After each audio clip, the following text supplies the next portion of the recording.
दोस्तों नमस्कार, जय हिंद जय भारत। नाम रमेश सिंह, ठगी पीड़ितों की आवाज़ संगठन का राष्ट्रीय अध्यक्ष, संगठन का संस्थापक, आज फिर आप लोगों के बीच में उपस्थित हुआ हूँ।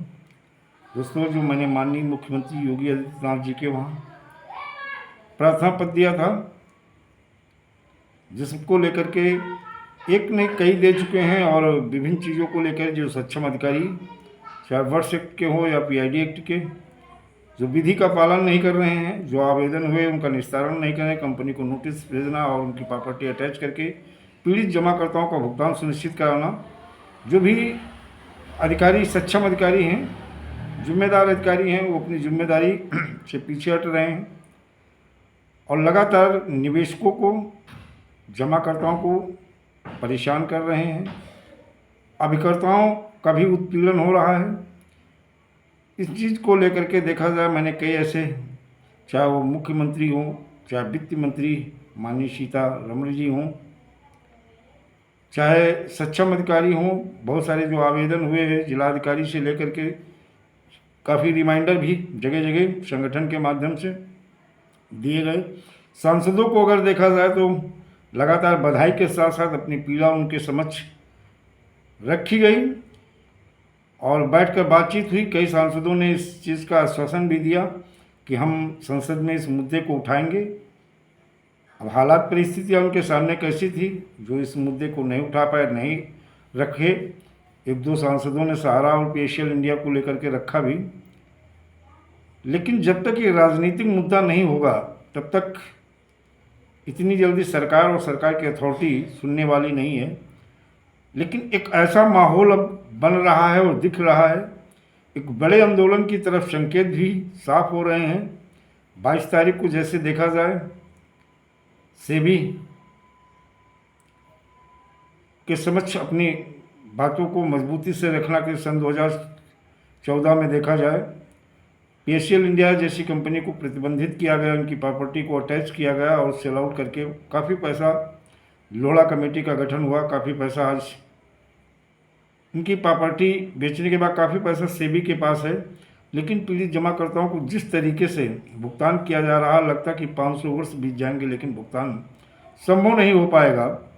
इसी तरह चाहे सहारा इंडिया को हो, बहुत सारी ऐसी कंपनी है, चाहे टोगो रिटेल मार्केटिंग हो, साईं प्रकाश हो, साईं प्रसाद हो, Shri Ram real estate and business solution limited हो, चाहे विश्वामित्र हो, बहुत सारी अन्य ठग कंपनी और क्रेडिट कोऑपरेटिव सोसाइटी हैं जो सरकार की, बहुत सारी अथॉरिटी ने उनकी प्रॉपर्टी को अटैच कर रखा है। इनके अकाउंट को जो फ्रीज किया वो भी पैसा उनके पास है, लेकिन पीड़ित जमाकर्ताओं को जो रिलीज नहीं हो रहा है, इससे एक बड़े आंदोलन के संकेत मिल रहे हैं।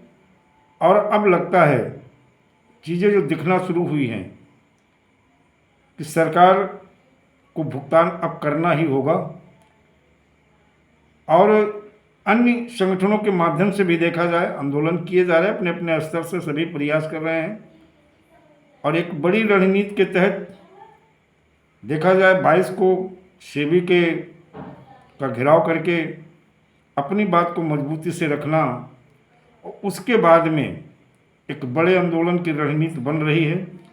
आने वाले समय में सरकार को पीड़ित जमाकर्ताओं के भुगतान के लिए हमारा संगठन और हमारे संगठन के साथ अन्य संगठन जो सामूहिक आंदोलन करेंगे, वो आर पार की लड़ाई होगी, भुगतान सुनिश्चित होगा। और मैं निवेशकों से भी अनुरोध करूंगा कि हमारे उस आंदोलन में सारे लोग भाग लेंगे। और मैं जो लोगों से भी, जो अभी ग्रुप में जुड़े हुए हैं, पता लगा एक ही आदमी 10 ग्रुप में जुड़ा हुआ है, अब इसमें भी छाट देखना है, निकालना है कि आप जिस एक ग्रुप में रहें, और जो फिजूल के मैसेज डालते हैं, पुरानी वीडियो डाल देते हैं, ऐसे मैसेज जिनसे कोई मतलब नहीं, किसी धर्म संबंधित, जिसे किसी को आहत हो, ऐसे वीडियो न डालें। और अब छटनी ज़रूरत है, अब मुझे उन लोगों की ज़रूरत है जो वास्तविक में पीड़ित जमाकर्ताओं के भुगतान के लिए आर पार की लड़ाई लड़ने के लिए तैयार हैं। वो संगठन में 1 सितंबर से देखा जाए चीज़ें सारी क्लियर होती चली जाएंगी, और लोग जो मजबूती के साथ जो भुगतान लेना चाहते हैं वो संगठन के साथ आ जाएं, और जो केवल न्यूज़ लेना चाहते हैं शायद वो न्यूज़ लेते ही रह जाएंगे, क्योंकि अब धीरे धीरे हम ग्रुप में छटनी शुरू करेंगे। वही लोग, क्योंकि दोहरी नीति, दोहरी राजनीति हो चाहे दोहरी नीतियां हो, भुगतान में लेकर के देखिए जब दो तरफ लोग जा रहे हैं तो दुविधा में दोनों फंसे, माया मिली न राम, ना इधर के रहे न उधर के रहे। अब वो समय आ गया है, कहते शेर के बच्चे दो ही अच्छे, और वो लोग जो वास्तविक में हमारे साथ हैं वो खुल के मैदान में आए। भुगतान सुनिश्चित होगा, आपकी सुरक्षा भी सुनिश्चित होगी, और साथ ही सरकार आपकी बात सुनने के लिए बाध्य होगी। हमने सरकार को चुना है, सरकार हमारी सुनेगी और भुगतान भी सुनिश्चित कराएगी। इतना आंदोलन के माध्यम से आने वाले कुछ महीनों में सरकार को बाध्य कर दिया जाएगा। दोस्तों, जय हिंद, जय भारत, वंदे मातरम।